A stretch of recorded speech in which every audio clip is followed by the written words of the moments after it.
All of a sudden they meet a guy who doesn't seem to be validating her. You have to understand this is an incredibly unusual experience for a woman, especially a really attractive woman. So what happens is, because everything ultimately is just a perception, and all our reality is a perception, she's thinking to herself, what's going on? Is there something wrong with me? It shatters. It's like someone pulling the rug, the floor, the world under her feet. What's going on? And it creates something called tension. It's a sexual tension because she thinks that her sexuality is her power. And all of a sudden now that sexuality, that power is coming under question. And all of a sudden her superiority is no longer so clear. Which means that this guy in front of hers, his value suddenly is going up. And now there's a tension. There's a gap between where she wants to be and where she is. And now this guy suddenly seems like he has value. Because how can he not have value if he's doing this? And it might sound funny because you might think, well, what if a guy really looks like a nerd or really looks unattractive and does this? How can it really, have that effect on a woman? The answer is simple. It does. And the reason why it does is because it happens so rarely. Because we're living in a society where men kiss up to women so badly that it's very effective. It's very powerful. Because it's not like so many guys do this. In fact, if all guys would do this, or if way more guys would do this, we wouldn't have the whole problem to begin with. The whole problem has started because there's been an elevated value, almost can call it inflation. It's actually an artificial value where women are superior to men. And just look at it. What happens? The guy takes the woman out on the date. The guy buys the woman the drinks. The guy tries to prove to the woman that he's a good guy. What is the woman doing in all this? She's doing absolutely nothing. It makes no sense. It used to make sense a long time ago in a society that maybe you could argue that society wasn't right, where men had all the power. So men actually were trying to show women that they would be treated well, and they were showing a token of their appreciation. And actually, some people might argue that it's not really true that women had no power back then because men viewed women in a way where they were given more respect for being homemakers. Whatever you want to say, the bottom line is this problem wouldn't be here today if it wasn't for the fact that men kiss up to women. For whatever reason. The bottom line is, in this society, men are kissing up to women. So when that guy goes up, and instead of trying to buy her drinks and try to convince her of his value, because trying to convince someone of something is actually convincing them of your lack of value, it is a massively powerful thing. So what happens is, now there's an attraction born in that moment, because attraction isn't exactly this nice, cutesy thing. Attraction is a feeling of you're lacking something that you want. If I'm really hungry and I see this awesome piece of chocolate cake there, that feeling isn't such a wonderful feeling. It's the feeling that if I have that chocolate cake, it will be wonderful. But that gap between wanting that chocolate cake and not having that chocolate cake is pretty damn painful. So what happens is, in that moment where that guy is not kissing up, for example, let's say he goes up and teases her. All of a sudden, she's feeling that hunger. But you have to understand something, that for a woman who is getting validated over and over and over and over again all the time, she needs that excitement. She needs a bit of that feeling in the same way that people who are bored actually may like a horror movie or may like a scary movie. Or may like a scary roller coaster. Why do people like roller coasters? Some people are too terrified to go on them. But other people, they crave some emotional impact. And for a lot of women, they're not getting any emotional impact because their emotional systems have been desensitized because there's no reason for them to react because everything is taken care of because they can take it for granted, every guy. So all of a sudden comes a guy that says, whoa, let's rewind. Maybe you're not actually all that you think. And he's not doing this in a mean way. He's just doing it just enough to make her feel that being with him will give her the gift of self-esteem. And this is why you have to be really, really careful. This is where a lot of guys, they don't know where to draw the line. Because if you go too far, not only are you going to make a woman feel bad, but actually it won't work. It won't work for two reasons. Number one, if you really make a woman really upset, she may very well just tell you seriously to go screw yourself. The second thing is, if you really do this, go too far, you'll actually seem like you're insecure yourself. And it's not about abusing women. You have to know just the right amount to create just enough tension, in the same way that a roller coaster is supposed to make people excited and a bit scared, but it's not supposed to make them all throw up and get sick and never be able to go on another roller coaster again. It's about creating just the right amount of tension to make things exciting. This is very, very important to understand. The right amount of tension, the right amount of sexual tension. This is why, for example, I'm having interaction with a woman, and I might make a joke with her, and if she tells me that she's a great cook, I'll go, great, so you can cook, and I'll make her feel good. But then I'll create just a bit of tension and go something like, well, are you rich?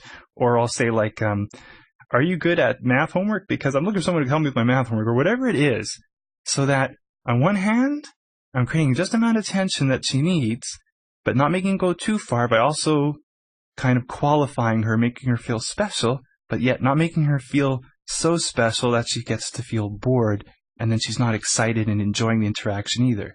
Knowing how to do this in just the right amount is the same way as knowing how to design the ultimate roller coaster. If you look at a roller coaster, it has some huge hills and some smaller ones, then has some parts where it's just kind of coasting peacefully along, then it goes up. It's all done with a lot of planning. It's all done to create the effect so that the bottom line is it's fun. And that's what you want to do when you're interacting with a woman, so that the bottom line is she feels being with you is fun. When you're with her, she's thinking, my gosh, this is so much fun. You are the one releasing the chemicals in her brain naturally. You are the one, you are the source to her feeling good. You're the source to her feeling excited. You are the source to her feeling turned on. You have to understand that that is what the goal is. Not going too far and not making too easy for her either. The very idea that a guy would be so different from every other guy who's kissing up to her is already powerful. And if he truly works on himself, so that internally he really does feel he has massive value, he will not only attract her, but he'll feel natural about doing this as well. The other thing is, the guy who has a truly secure and relaxed personality, he allows for the right vibe, for sexual vibes to be born.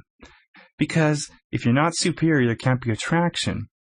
But also, a woman, even if the guy is coming across as, let's say for example, a guy is even a Brad Pitt model, or whatever he is, but he doesn't know how to be fun to hang out with, it's the wrong vibe. So you have to understand just how much tension to create, not only for attraction, but also for feeling horny. Which is not the exact same thing. When a guy sees a poster on the wall, a beautiful woman, he feels attraction. He's not necessarily feeling horny in that second. A woman can't feel horny. Human beings can't feel horny if they're not feeling relaxed too. So this type of superiority, this type of you coming in without trying to kiss up to her, and in fact, claiming a certain amount of superiority to yourself, has to be done with a certain amount of relaxed vibe at the same time. So the bottom line is, how do you do this? You withhold immediate validation. You know, we're living in an instant gratification society. Push button, I want takeout, you make a phone number, you have the 20 minutes or it's free type of thing. Well, when dealing with women, most guys give women instant validation. You have to hold back the validation. This has an uncanny effect on the way she's going to feel about you. Not getting that validation from a guy creates the tension where something is wrong and makes her feel that you have value. Blammo, attraction is born. Even if she gets angry at you for not kissing up to her, the fact of the matter is you can't get angry about somebody that you don't give a darn about. It means that you actually have some value. Now, if she smiles back, then you know you've done just the right amount. And this is a practice. This is a game where you get better at it through practice. You get better at calibrating the woman in front of you, what her personality is like, and how much is the exact right amount to tease her or to not kiss up to her. You have to know who you're dealing with. If she's an incredibly insecure woman, you have to be careful because she already doesn't have a very high sense of self-validation and she doesn't need to be challenged so strongly. Women enjoy the challenge. They enjoy this tension because they know very well it feels so much better to later have this tension released than it would feel to just have it easy. And it's hard for most guys to understand this frame of reality, because for most guys, they struggle hard to get the attention of any woman. But if they can just put themselves into a woman's perspective for a bit, they realize that, you know what, life is pretty boring with guys for most women, because there's no tension, there's no challenge, there's nothing exciting happening, and the overall vibe is that these guys are inferior, they just can't feel anything for them. If you are the guy that understands how to put that spice in and create just the right amount of challenge, just the right amount of superiority, you're giving them a gift, because you're actually enabling them to have those emotional receptors released. Okay, those dopamines being released from her synapses. It's about chemicals, and she will feel those chemicals if you know how to trigger them. On a deep down level, if you do this right, women will never accuse you of playing games, because they actually enjoy it. That's why a lot of women will say to a guy who has no clue how it works, they'll go, you just don't get it. What they really mean is you don't get the way the game is played. Not because they like playing games to make life confusing, so they like playing a bit of the game to make life fun. When a woman dresses up so hot and sexual in the way she dresses and walks and talks, why do you think she does all that? She does it because she is not trying to just get any guy. She's trying to get the superior guy. And she's also doing it to show other women, too, because it's a bit of a competition for validation there. Who's the best dressed woman, etc., etc. So, one of the frames of mind you have to have is to show total independence psychologically, and that you depend on no one. Think about that. How many guys are always having some type of issue? They're always complaining about something, or they're always calling and nagging about something, or they want you to listen to all their problems. Now, there are times when people really do have problems and need someone to talk to, but I'm talking about that idea of not being emotionally independent. You don't want to be one of those guys who needs to lean in on a woman. And it's like you're talking to her on the telephone, you're talking to her at the club, and she can just feel that you need her so badly. You should have that interaction coming from a frame of, you are there, you are enjoying that moment. You don't care what happens after this. You're going to enjoy this moment. And by enjoying that moment, that actually will lead to a situation where she wants to have more moments. And the irony is as you get good at this game and have so many options of women, you actually will feel this way naturally. Another element of giving up the vibe of superiority.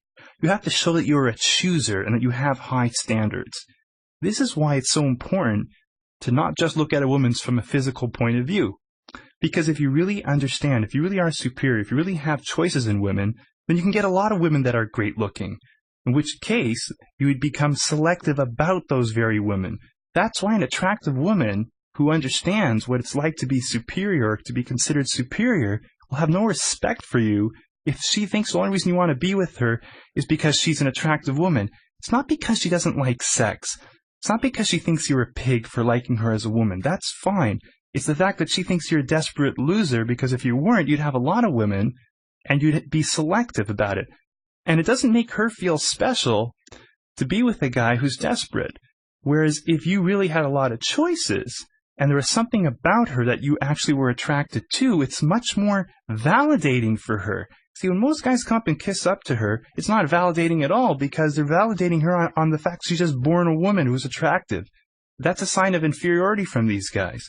But when you come in and show that the reason why you're attracted is there's, like, for example, you start off with not having this massive interest, but as you're talking, you discover things about her. So that what happens is, when you do give her that compliment, it's actually a form of qualifying.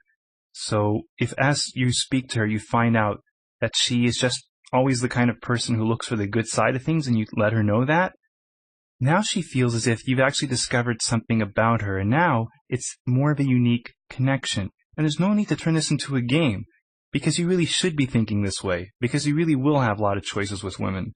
So what happens is, you are now showing you actually have standards. You don't just take any woman because she's attractive. She has to have more than that. It's a good place to start, but it's not enough that she's just attractive. Another element. You have to have a total sense of security. You cannot be insecure. It doesn't matter, even you can be the best looking guy on the planet Earth. Insecurity will ruin it all. Insecurity breeds totally horrendous vibes for everything. It ruins the sense of fun, it ruins the horniness, it ruins the attraction, it reeks of inferiority. If you really felt you had value, you wouldn't be insecure. Another critical component of giving off the vibe of attraction. You have to show you're sexually liberated, not afraid of what people think. You ever notice how some guys will go to one of two directions? Some guys will be incredibly sexual in their conversation to the point where it's actually getting ridiculous. And that is really what a guy's doing is, he thinks he's being funny, and he knows he's going so far extreme that it's like saying, hey, look, that's not my real personality, so I can get away with doing it, because he's afraid of showing his real personality. That's no good. But on the other hand, if a guy is talking to a girl and he's completely asexual, he doesn't bring up any sexual jokes or any sexual topics, you know what he's really saying is, I'm afraid to talk about sexual things.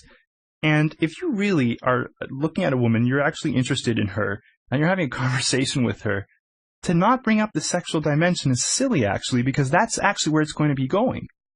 And it's not like women are so repressed. If anything, women are less repressed than guys are. They just don't show it. So what happens is, you have to actually bring up these topics, but do it in a fun way. So let's say, for example, again, I give this bookstore example, but it could be anywhere. And I could pull out a book and say, the booklet says here, you know, how for women to succeed with men, and say, do women really know anything about sex? Like as a joke. But the fact is, I'm not shying away from the topic. And you can bring up the same thing whether you meet a woman in a pizza parlor or anywhere else. It doesn't really matter. You can bring up the idea of sexuality. You can talk about, hey, you know, my friend met this girl, and she was incredibly liberated. Now, the thing is, you know, some women, they think that they don't want a guy who is less adventurous than they are. What do you think about that? Bottom line is, you brought up a topic that has sexual undertones to it, and you're not shying away from it. Confident humor is a critical component of conveying the right attitudes and creating attraction with women. It all comes from what is actually a state of mind that is a cocky and playful state of mind. The tease that a lot of guys do to girls, guys that are what are known often as naturals, quote unquote, and again I put that in quote because nobody is born natural at this. They just saw other guys who understood how it's done. Why does this work? First of all, what is this? What is confident humor? What is this idea of teasing with confident humor? If I go up to a girl and I say a statement that shows that I'm actually not taking her too seriously, or I make fun of her, but I don't do it in a mean way, what I'm really saying is, you know what? I kind of like you and stuff, but I'm not taking you too seriously. Also, what it's doing is, by being funny, I bring her into a receptive state of mind. Now, if you look at almost any movie where the male lead was actually a kind of guy that women like, whether it was anything from Indiana Jones to James Bond, it really doesn't matter. Whether it's even the movie Titanic, the male lead always uses this type of sense of humor. Why? Not because they invented it, not because it was invented in movies, because this is the way people behave when they're dealing with other people that they like, but that they feel comfortable around. And the funny thing is if you don't feel comfortable, the woman won't feel comfortable either. So if you have friends that you're close with, you probably tease them all the time. You probably make fun of them, but you don't do it in a way that makes them feel bad. You do it in a way where it's understood that you're both friends.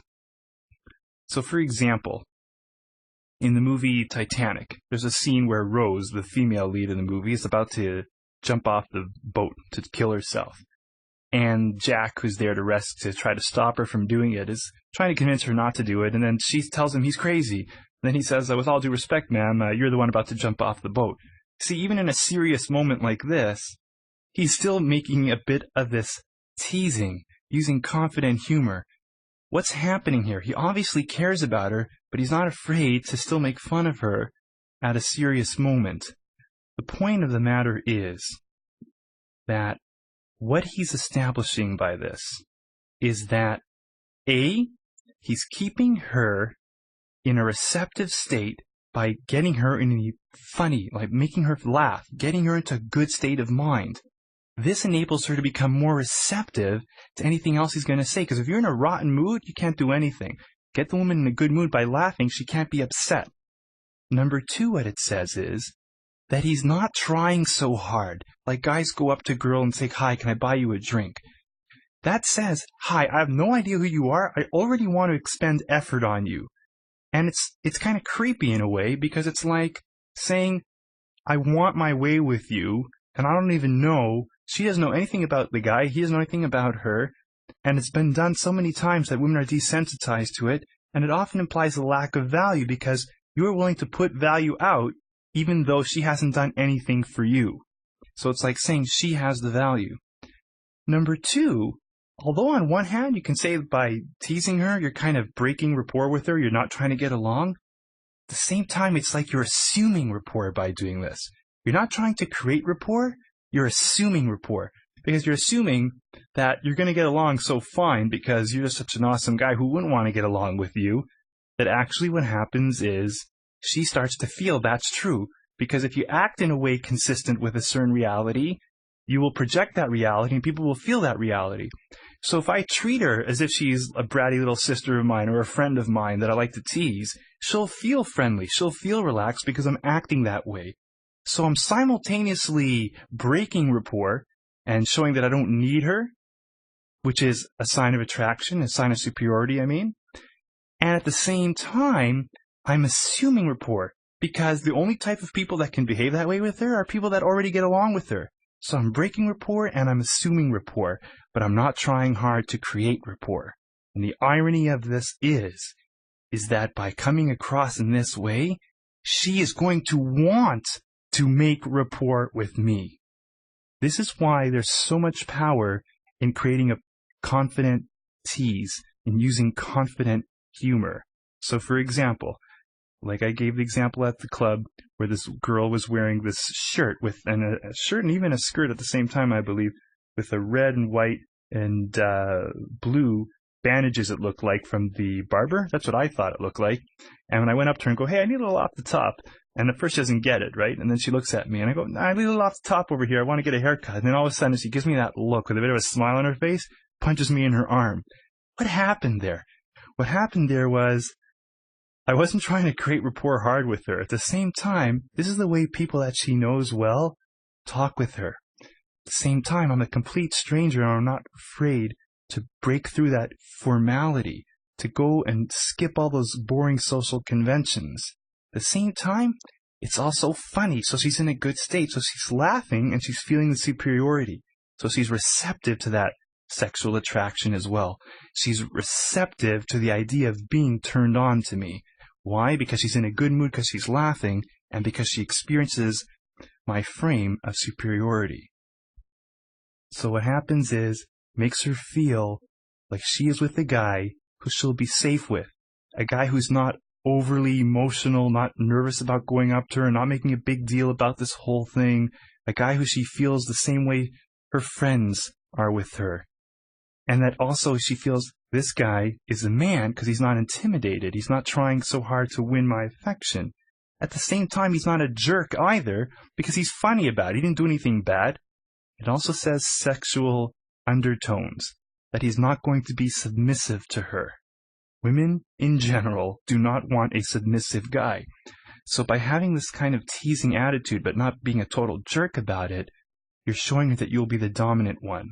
And by making it funny, by having a sense of humor, you're showing that you'll be fun, and she projects this to the same way things are going to be in bed. They'll be fun, they'll be sexual, they'll be playful, and that you're going to be assertive and not this submissive guy that she's going to have to lead. So being playful, being teasing, this is a critical component to your interaction with women. This is the way sexual interactions begin. This is the first step. Before you actually have physical sex, this is the way it starts. And women understand this. Women read this type of interaction as a communication involving sex. They understand this will have sexual undertones. You are showing superiority in an intelligent way. In the old days, a million years ago, maybe it was just pure physical.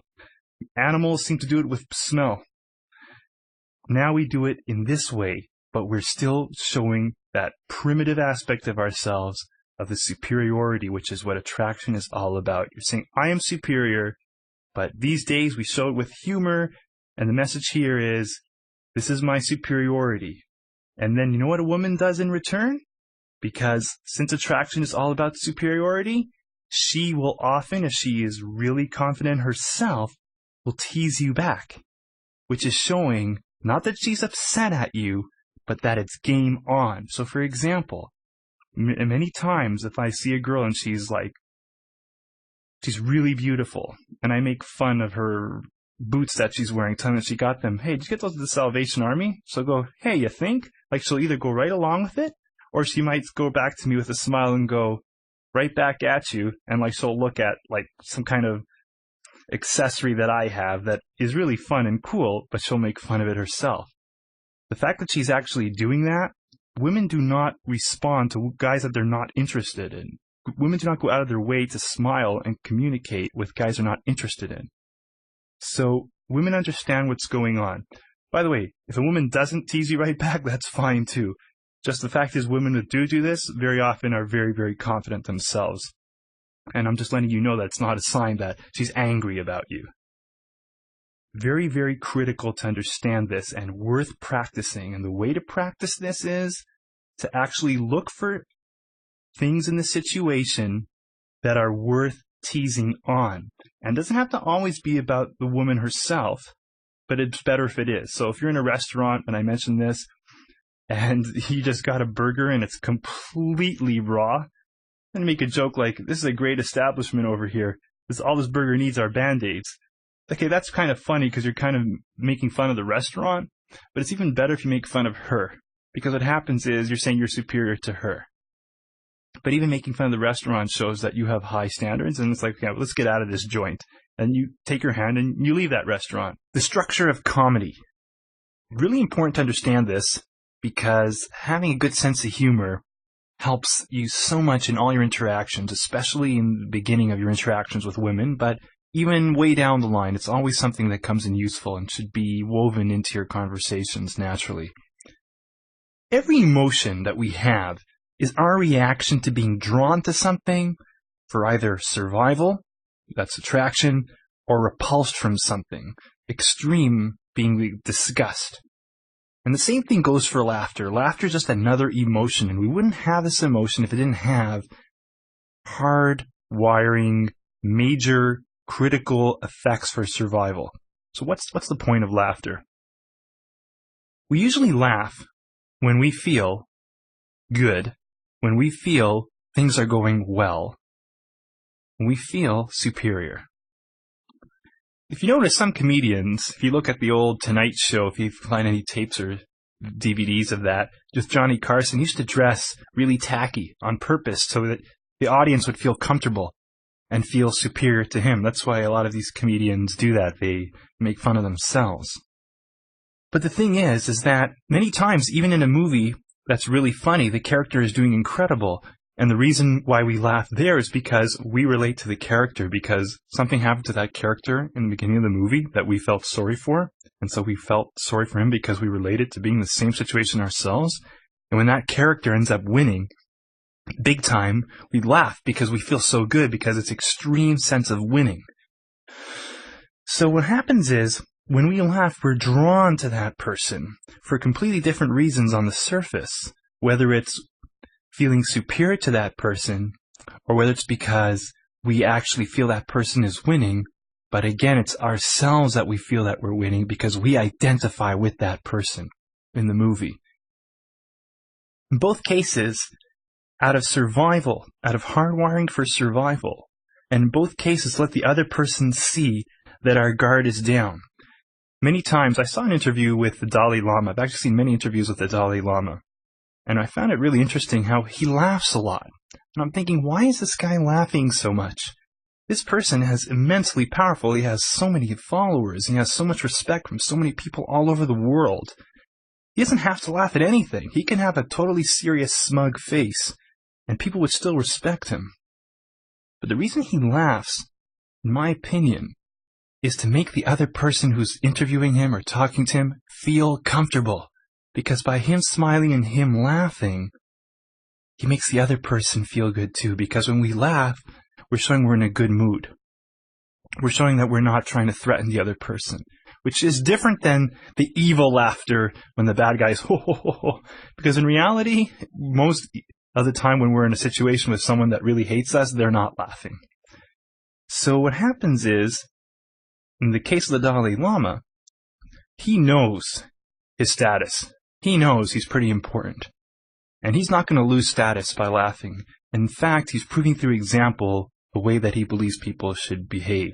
And he's trying to create harmony with the other person. So what does that do? It makes the other person feel calm, makes the other person feel there's no threat to their survival. It all gets back to survival. In the movie The Mask, in that scene, if anyone has seen it, in the beginning, we all feel sorry for Stanley Ipkiss because everything's going wrong in his life, and then his car breaks down, he doesn't get the girl.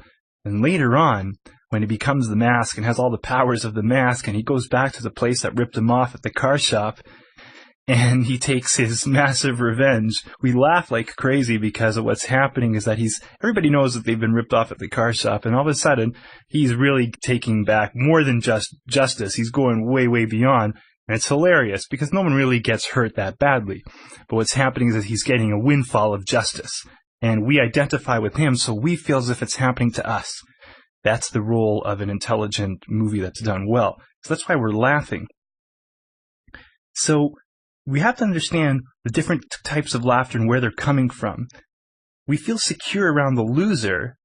We feel we should get along with the superior.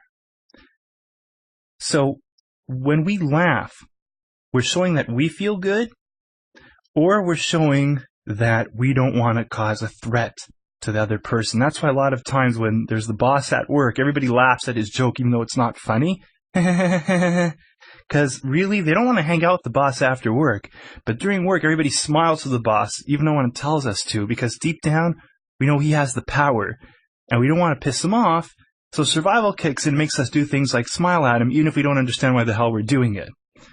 So it's very interesting to understand that, because if that is the essence of it, again, it's getting right back to survival, because it's in our interest for survival to not make the other person feel threatened and to get along. So again, we smile, we laugh. So the same thing when it comes to teasing. Partially, she's laughing for the same reason. On one side, she's laughing because when you do that confident tease, she's feeling you are superior. And she wants to show you that she likes you because since you are the superior, there is attraction and she wants to get along with you. And that's part of the reason why she's smiling. And that's the reason why very often, even if your joke isn't that funny, but you said it in a very congruent way of a guy who has confidence and value and superiority, she'll laugh. So it's not just because of it being funny or not being funny, it's because she wants to get along. And because you're coming across as an attractive person with a lot of confidence and you're relaxed and laid back and you're giving off the right vibe. So she'll laugh too. And it's not even that she's conscious of it. It's not like she's laughing consciously to make you feel good. She's laughing subconsciously. She can't help it because she wants to get along with you. So it's very important to understand that it all gets back to survival. If you do this properly, if you know how to create the right kind of tease, the right kind of confident humor, you don't have to be a jerk. You will suck her into you through not only the fact that you're being funny and the fact that you're putting in a receptive state of mind, but the very fact you're making these kind of jokes, this kind of sense of humor, where you're not trying to kiss up to her, is a sign of superiority, which will make her smile and laugh because she wants to be in your presence. You notice very often, if you're looking at an interaction between two people, you're looking at, let's say, the boss and the inferior, or the subordinate. It's like the subordinate keeps on laughing, right? It's like you see those movies where you have the bad guy and his henchman. The henchman is like, oh, yes, boss. yes, boss. See, he's always smiling. He's the yes man, right? But the superior doesn't have to do that. Now, I hate to use that kind of example, but sometimes by giving extremes, it's important. It makes things clear. It makes you understand what you should not be doing. Because what's the opposite? What the opposite is what's going on in most interactions between men and women. The guy goes up to the girl, hi, and the girl goes, yeah. And he goes like, so you come here often? See, so it's the opposite. So I'm not trying to say to abuse women. You should absolutely not do that. But don't come in like that guy who's the inferior to the boss, or the guy who's the henchman to the main bad guy. Yes, boss, yes, boss. Because that's how most guys interact with women. Yes, boss, yes, boss. That's the kind of vibe that they're giving off. So remember, even comedy breaks down to the idea of survival and superiority or inferiority. That's what it gets right back to. And it gets right back to your sense of self-esteem and self-worth. Because if you feel you have worth, that you have superior worth, that you have a lot of worth, that you are desirable, then you're not going to be like, yes, boss, or when you're talking to the girl, hi, do you come here a lot? You know what I mean? All that kind of thing. That will be completely out of it. And you know what? Sometimes because you're acting so cool and it's just naturally attractive, she might start to act that way, which is like, oh, so did you come here a lot? And she'll start sounding like the way a nerdy guy might sound. But you want to know something? Hey, that's a much better place to be in because it means that she likes you. It means that she thinks you have a lot of value. And then you have the responsibility not to abuse that. Because I didn't get into this so that guys should hurt women. That's just completely insane and sick. The idea is to use this so you can have a great relationship with a woman and so you can rise above the generalized problem in society these days where men are coming across as the inferiors.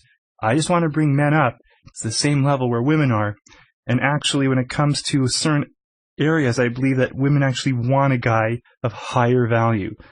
That's why women, it's not that women want a taller guy per se.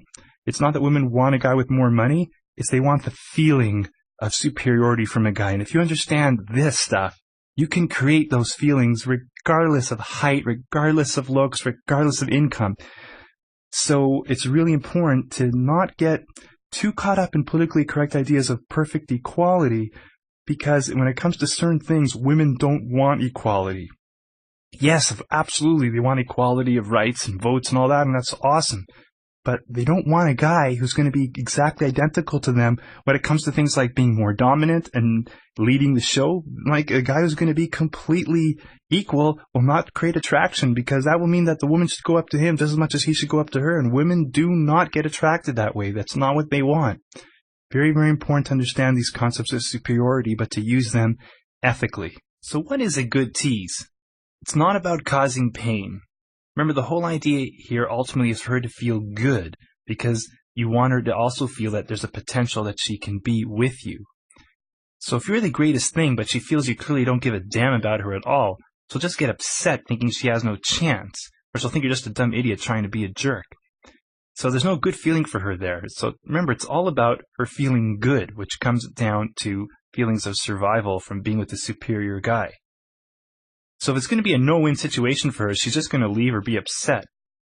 The idea is to imply superiority, imply wit, and communicate that you're a good-natured, good fun guy to be with, which allows her to also feel good while you're communicating superiority. It allows her to not feel like she's a slut because you're being playful about this interaction. And you're also being dominant by teasing her and not asking for her permission to be this way, which allows women to feel that you are responsible for the escalation of the interaction, not her. A woman who feels too aggressive, that she has to be the aggressive one, usually ends up feeling like she's low value, that she's desperate. Women don't want that feeling. Women don't want to have to do the work, even if they're attracted to a guy. So they won't do the work. It's really important you're the one that makes it happen, and then she'll do everything in her power to passively make it happen, to allow it to happen. This is related to the idea of reframing, the whole idea of making a tease on something. What you do is you look for a confident, humorous angle on things. This is the sign of a guy who's totally confident. He can afford to relax and make humor, and the humor is naturally about him being in control. But it's not direct, it's the humor that shows it. By being indirect and using humor to show superiority, you're actually conveying superiority in a much more effective way, in a way that actually strikes her emotionally. It doesn't have to be so in your face. So whether it's the example of a girl wearing these really bright shoes, you can ask her how many batteries do those shoes take to light up. Or she's got this funny dress with the bandage symbols from the barber, and you say, hey, look, I need I want to cut a little off the top. Or whether it's the fact that she's looking at you for a moment and you're on the bus, and then you go up to her and say, hey, makes me feel like I'm a piece of meat when you keep on looking in my direction. This whole idea of implying that you are the superior one. And you're doing it in a way that's funny, so that she can't overreact. It's not like you said, hey, I'm so great. Why do you keep on staring at me? But, I feel like a piece of meat. I want to be valued for my mind. So you're kind of role-playing with the way women act.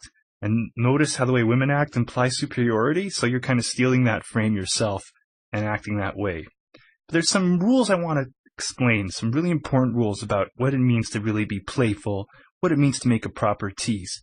Playful does not mean goofy. There is a fine line between being playful and fun and just being plain goofy. Goofy is not cool. Going to a bar and taking a woman's beer bottle from her is not cool, it's not funny, it's just goofy, okay? Or just going too far. It's aggressive. But if you understand how to do it right, for example, if a woman is at the bar beside you and she's ordering a drink and you make a comment like, hey, you really don't have to you don't really have to buy that for me, you can just talk to me. Like that implies that you think that she's trying to buy something for you and that you're so cool. That's actually playful. That's a tease. The reason goofy is not cool is because goofy shows a lack of understanding of the social fabric of the situation. And it shows a lack of wit. And often what makes something goofy is simply being incongruent with it. It often shows a lack of confidence. So if you see a guy and he's like watching a few girls go by and he makes a comment, something like, hey girls, you really looked really, really cute in that thing. And he says it in a really silly voice where he's trying to be sarcastic. Like, where's the humor there? Where was the wit? Where was the sharpness? He knows that's not going to work. And he exaggerates it so that it can look like, hey, look, I knew that wasn't going to work. I just want to say something to them. Who gives a damn? But deep down, he does give a damn. Being goofy is too easy. Anyone can do it.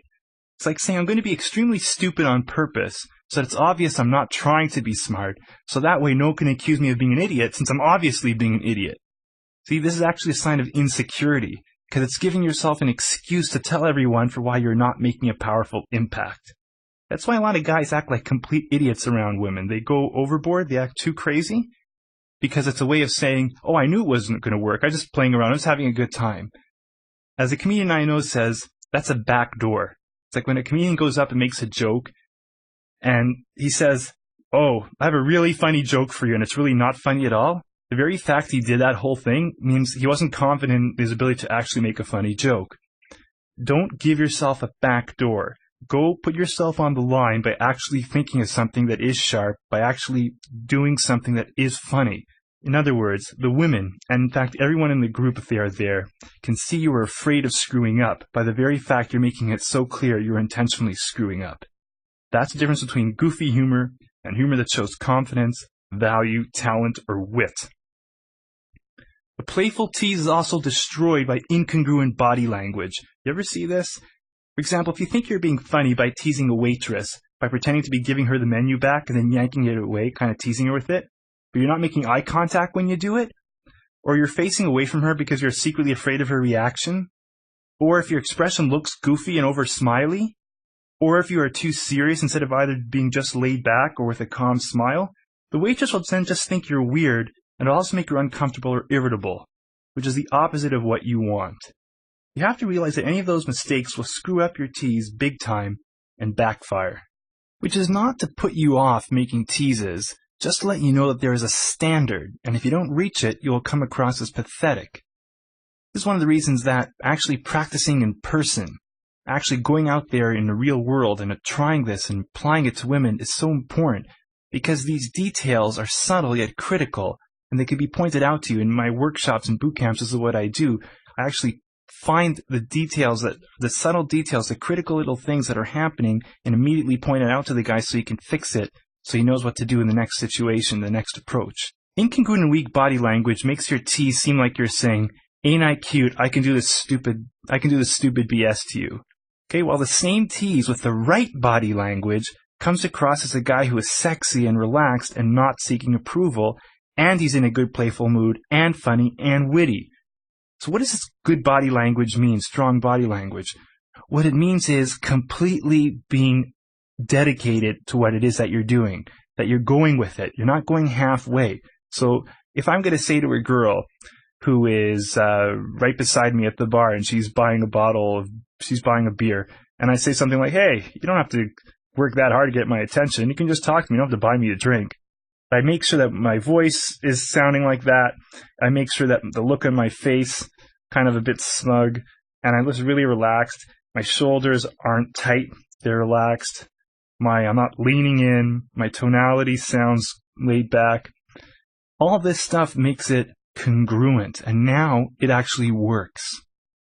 It really helps at the beginning to be self-aware of this until you change your habits instinctively. And of course, it helps to have an expert monitor you.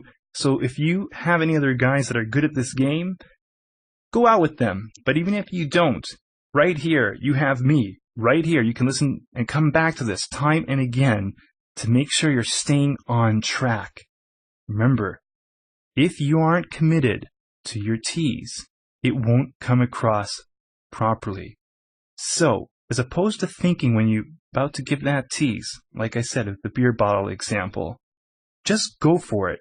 Don't think to yourself, I'm going to hold back on this because what if it doesn't work? Because if you're thinking, what if it doesn't work, you're not going to actually deliver it congruently. Deliver it as if you were convinced 100% it's going to work. Sometimes I feel like just saying about almost anything, this is the most awesome, incredible idea on the planet. It works every single time, 100%. Because I know that if I say that, then the majority of guys are going to actually do it congruently, and it will work. The only thing is that in that 1%, in case the guy screws it up, I don't want the guy to feel, hey, you told me it was going to work and it didn't. But I'm telling you, this is the power of being congruent. You have to deliver everything congruently, and that includes your body language. So, at first, you're delivering the tease. Be a cocky bastard. Do it in that fun, cocky bastard way that women love. A lot of times girls say, he's the cocky bastard that we love, because it's the guy who's confident and fun. This shows you're sexual. It's a sexual form of communication. You're showing superiority, and you're showing flirtation in a way that women understand. But then, you have to quickly find a way to isolate her. And I'll get more into this after in the section on progressing interaction. But don't stay in the zone of teasing non-stop. But the first stage, be a cocky bastard. Deliver these teases congruently. It's a form of flirting that women understand. Women get this. A lot of guys are so nervous when they're doing this, they don't realize that the woman, like the guy thinks that it's a big deal, that the woman's going to freak out. The woman won't freak out. She is calm. She understands what's going on. It's the guy that's freaking out. But if the guy just knew that the woman is totally calm and understands the stuff perfectly, the guy would be calm too.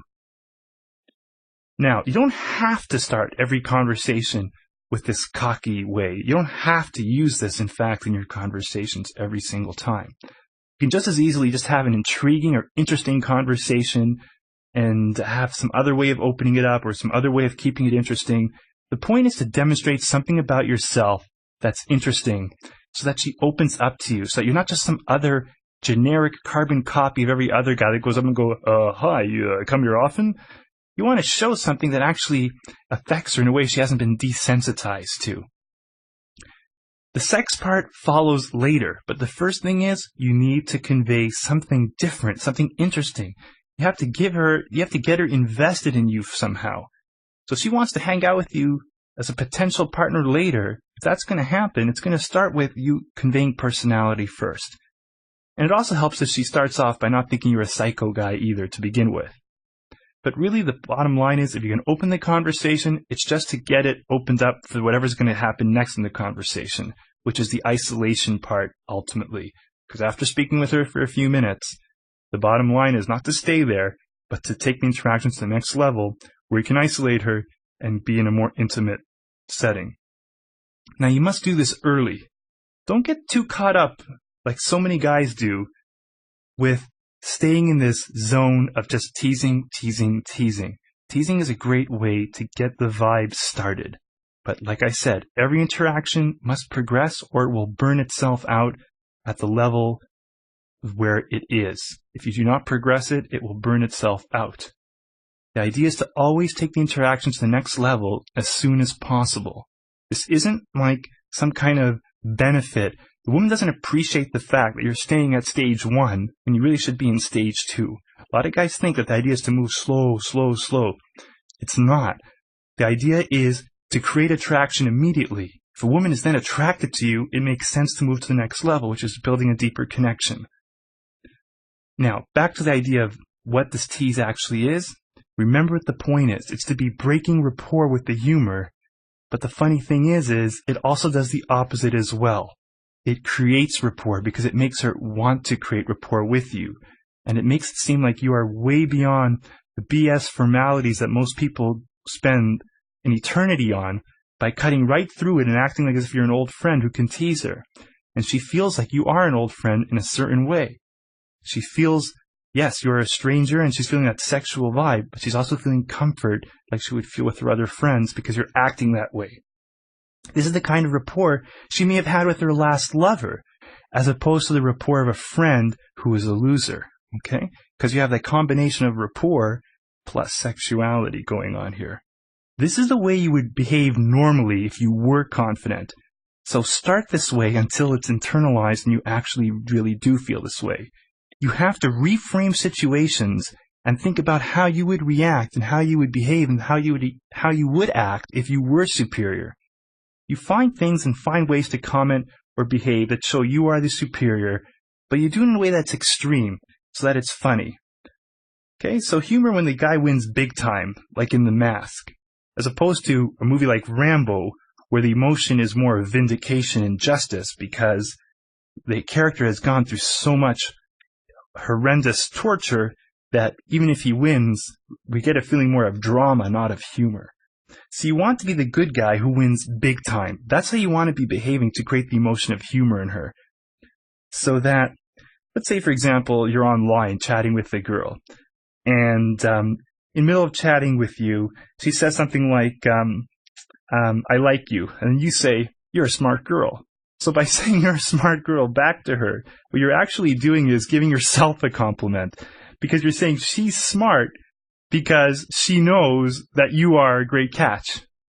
So you actually gave her a compliment there, but the more important part there is you are a cocky type of guy, but you're also showing a great sense of humor. You're being funny because you're saying smart girl because you know that you are the catch, you are the prize. So when she says anything towards the effect of her liking you, you go, smart girl, see? So you're actually conveying an incredible sense of value. And women love that because most guys behave in such a self-conscious way that it ruins all the sexual vibe.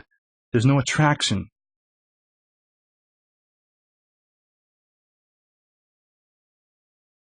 And by the way, this idea that I said about applying it online, you can apply it in real life too.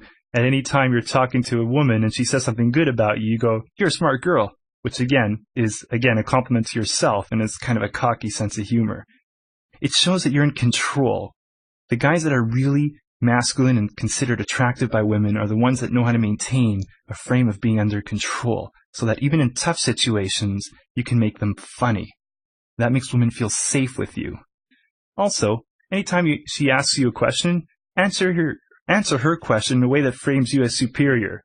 So let's say, for example, you're going up to a girl in the mall, and you go, hey, where do you think you're going? And she goes, do you do this to every girl in the mall? And you go, only to girls that look like they're lost. So you just kind of imply that she looks like a lost girl. But it's funny, and it's not really mean. Notice how all the characters, the icons of male sexuality behave this way. James Bond, Han Solo, that's the way they behave. Scarcity. The idea of scarcity is critical to understand in amplifying your attractiveness. The reason why is scarcity has often been linked to things that are valuable, things that have value. And through evolution, we've grown to feel attraction for things that are scarce, which makes sense because if something is not scarce, if there's plenty of it, then why get all emotional about it and spend so much energy thinking about it?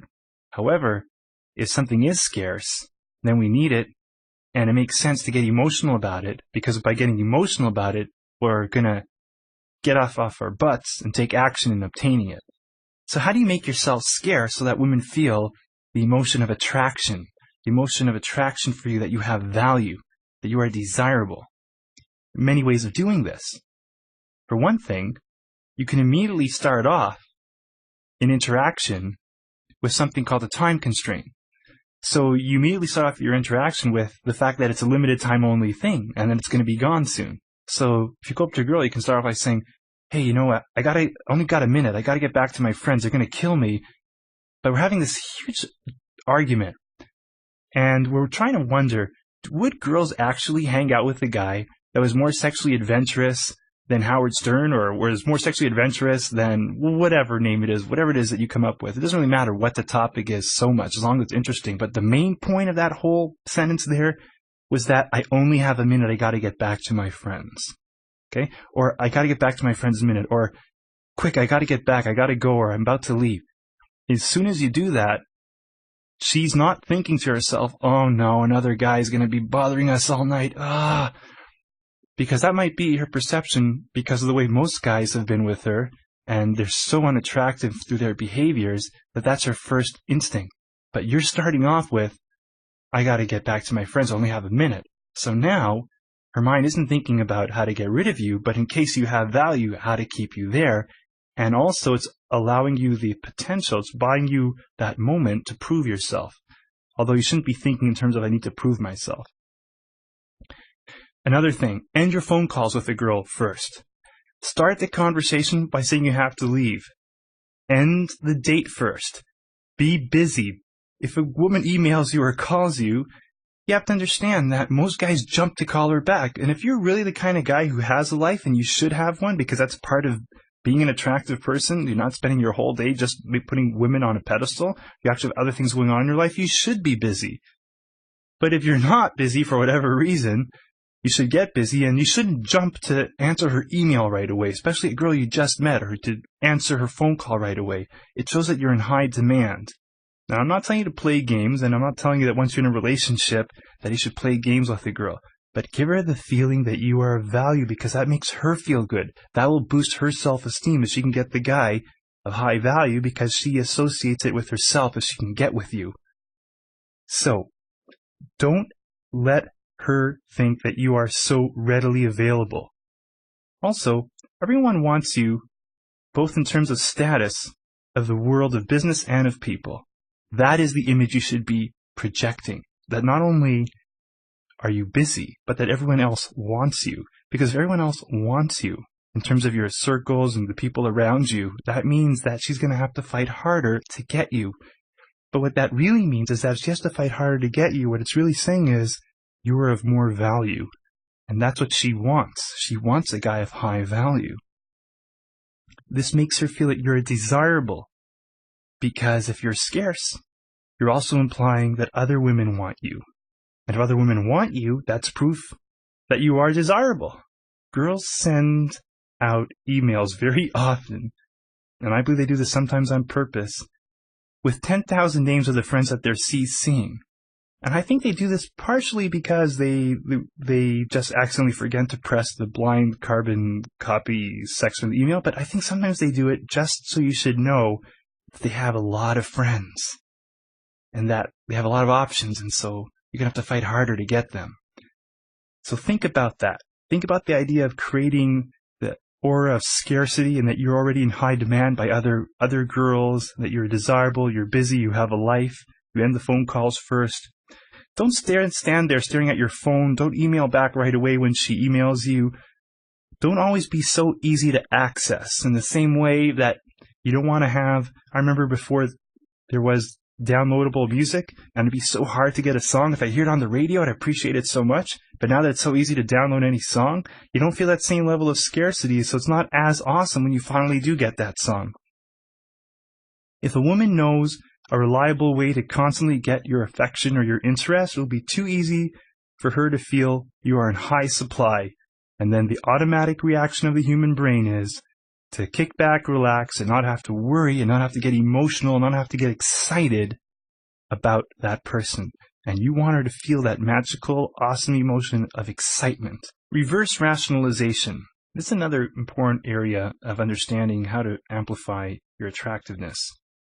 What reverse rationalization is the fact that people will often try to explain away behaviors that they've done after they've done them. Hence the term reverse rationalization. So what happens is you can use this in your favor. And a lot of this, understand, is just to get yourself the opportunity, because with so many guys, when it comes to girls, they don't even give the guy an opportunity, because their first immediate thought is another guy who's going to be needy, not fun, inferior status, loser. So you have to get past that. So what's one form of using reverse rationalization? One form is the very fact that you can keep a conversation going beyond the first few seconds, the first few moments. See, those first few moments are very, very critical, because if you get blown out in those first few moments, it's over, right? But if you can get over the hump, now what will happen is a woman goes from, I'm talking to a complete stranger, to I'm having a conversation, and I'm actually interacting with this guy, and it's beyond just hi-bye. So if you can get actually past a certain amount of time, and I'm not saying to only rely on this, because all the things I'm talking about, how to open, how to create attraction, how to tease, are critical. But even the very fact you're having the conversation going half decently beyond a couple of minutes, in her mind, you're now slowly changing categories in her mind from total stranger to someone she's having a conversation with. She's building up an interaction with you. So what happens is, in her mind now, she may as well continue talking to her, because she will now rationalize that the reason why she's talking to you is because you're worth talking to. And this is the way the brain works. You don't want this to work against you. So, for example, if a guy tries to buy a woman or tries to compliment a woman too much, then what happens is, even if you're the most cool guy in the world and you're doing other things that are cool, she may very well think, and again, she's not doing this consciously, but what's happening on a subconscious level is, this guy is trying so hard for me. He's buying me this. He's giving me so many compliments. So the only reason I'm talking to him is because he's kind of forcing it to happen. Or the only reason I'm talking to him is for these free dinners or this free drink or the free compliments. So then in her mind, she's thinking, one reason for sure I'm not attracted, one reason I'm for sure not talking to him is because I'm attracted, because I'm not attracted, because he's giving me all these gifts, and he's giving me all these compliments, he's giving me all these drinks, and he's giving me all these dinners. That's the only reason I'm talking to him, for the free dinners, for the free drinks. I don't really actually have attraction for him. Don't give a woman the excuse for her to figure out why she's not attracted to you, because it may very well mean that she's ruining it for herself, because otherwise she would be attracted to you. Another example of how to use reverse rationalization. Let's say you meet a girl, a woman, and it's 30 seconds into the conversation, wherever it is that you met her. You're at the library, or you're at the drugstore, and she's buying a candy bar or buying a stick of gum.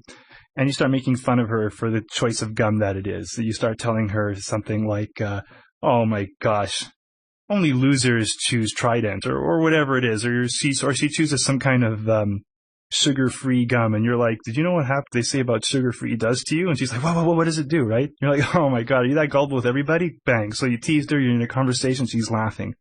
Now, at that point, you can very often do something but it's a term what's called future projection. So what happens is, you can at that moment say, I can just picture us now in 15 years from now, or in a year from now, as we're on the beach in Mexico getting a suntan, and then we'll be talking about, remember how you laughed at, you were so gullible with that Trident, or whatever, that sugar-free gum? Now what's happening is, when you do that, and you're painting a picture of you and her together in the future doing something fun, you've now planted an image, a seed, and there's now a reality that hasn't even occurred that's actually living now in her mind. Because why? Because you created it.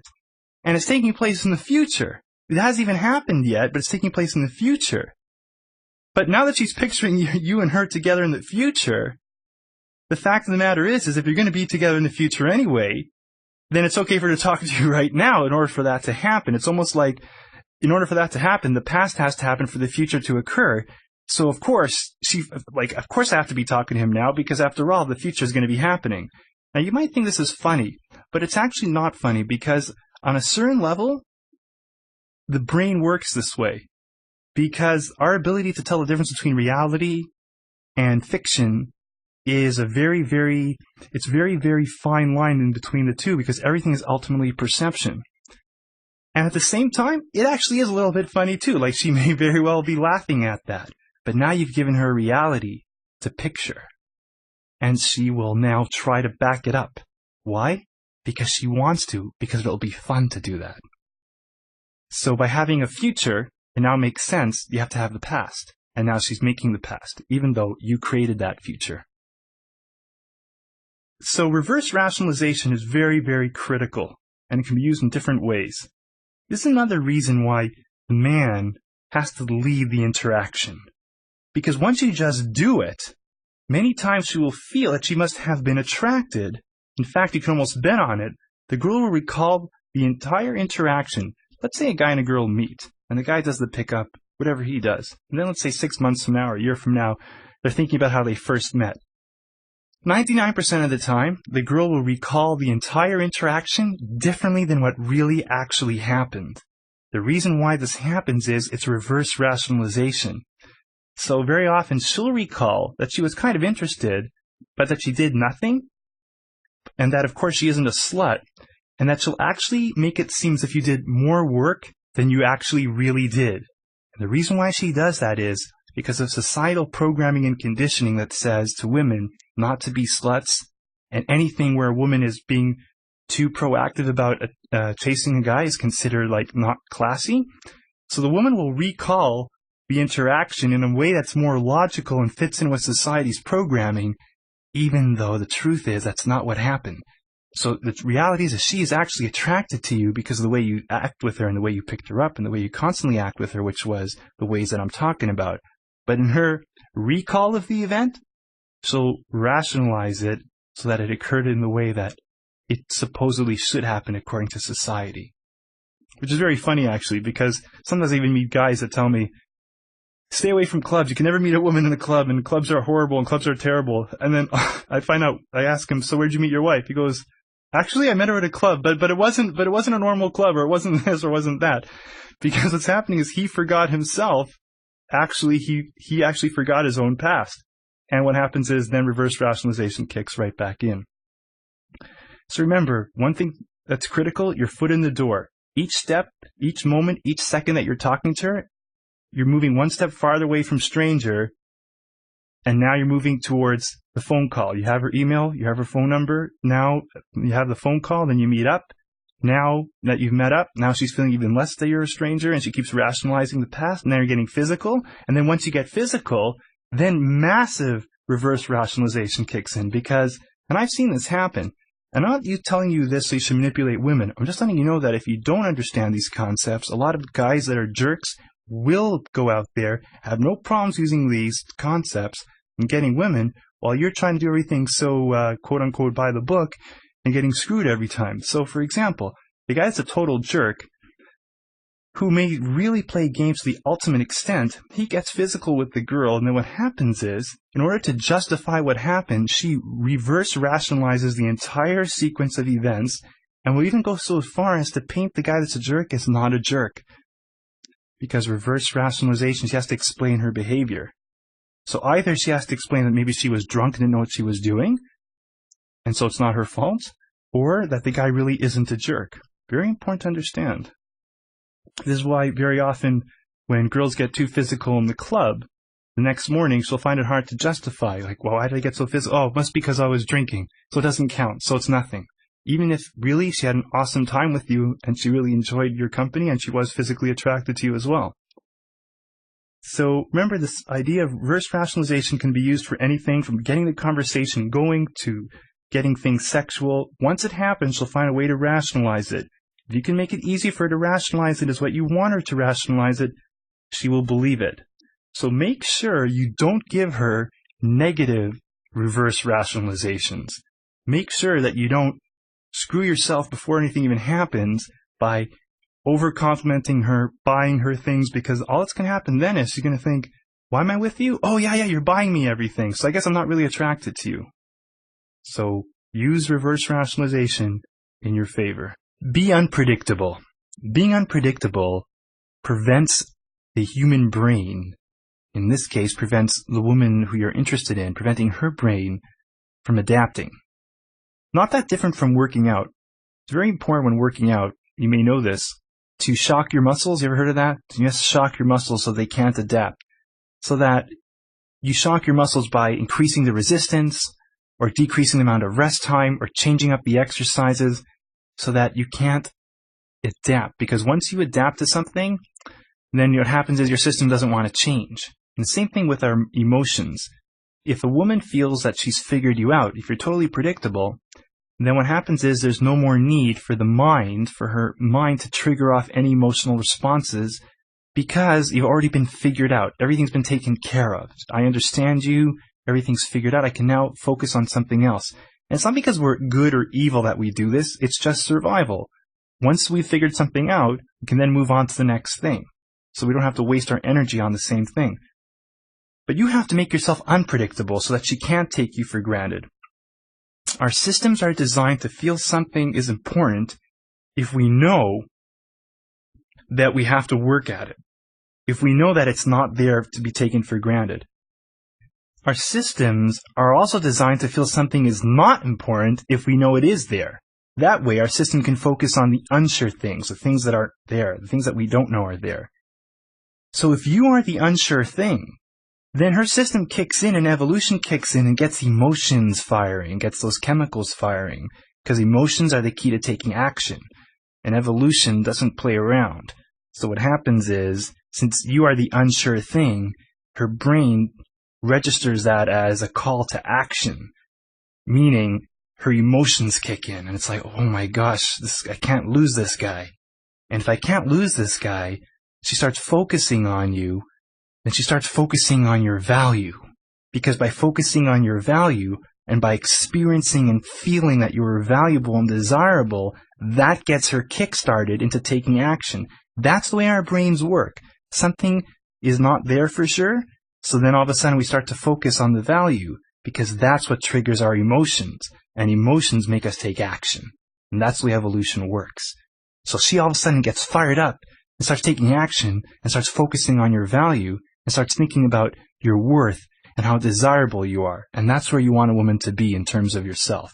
You want her to be thinking about you and feeling that you are valuable. You want her to be focusing on your value. And she will not focus on your value if she knows you're there, because there's no need to from an evolutionary standpoint. So you have to make sure that you are the thing that's unsure. You have to be unpredictable. You have to make sure that you don't always have the same behaviors. So don't always be the cocky guy. Sometimes be cocky, sometimes don't. Sometimes if she does something good for you, reward her. Sometimes she does something good for you, don't. Don't be so easily predictable. The point is to demonstrate something about yourself so that she has to wonder sometimes. And you know what? You can even use this in your immediate interaction with a woman. So for example, she asks you a question. Who says you have to answer it? What do you do for a living? Like most guys give a predictable answer. It's like, oh, I'm an engineer, or I'm an architect. So don't give the typical answer. Say something like, I'm a stripper, or I'm a porn star, or I don't do anything, or I could tell you, but if I did, you know what that would mean. Anything like that, because it's unpredictable. But then maybe your next response when she asks you again is you actually do tell her. So sometimes you can be straight up and sometimes you can be playful. Not to be totally predictable. Now don't go insane with this so that you're like absolutely completely unpredictable to the point of it's like so annoying working with you or interacting with you. But just don't be this completely predictable guy at all. The funny thing is that in order to get to the sex part of an interaction, you have to actually understand that it's built on chemistry and built on attraction. And it's all to do with chemicals being released in her mind from a perspective of her seeing you as having value. And that comes, one of those ingredients is being unpredictable. So if you're ever feeling kind of weird about doing any of this, just remember the bottom line. You have to become at peace with what works. You have to become at peace with the way our brains have been designed. Not with the way you think, how wouldn't it be nice if we were all designed in a different way? The fact of the matter is, you yourself, your brain is hardwired this way as well. And logic is a great thing, and sometimes logic can be used in a way to affect your emotions, but for the most part, emotions and logic have very little to do with each other, at least in the sense of logic as we perceive it today.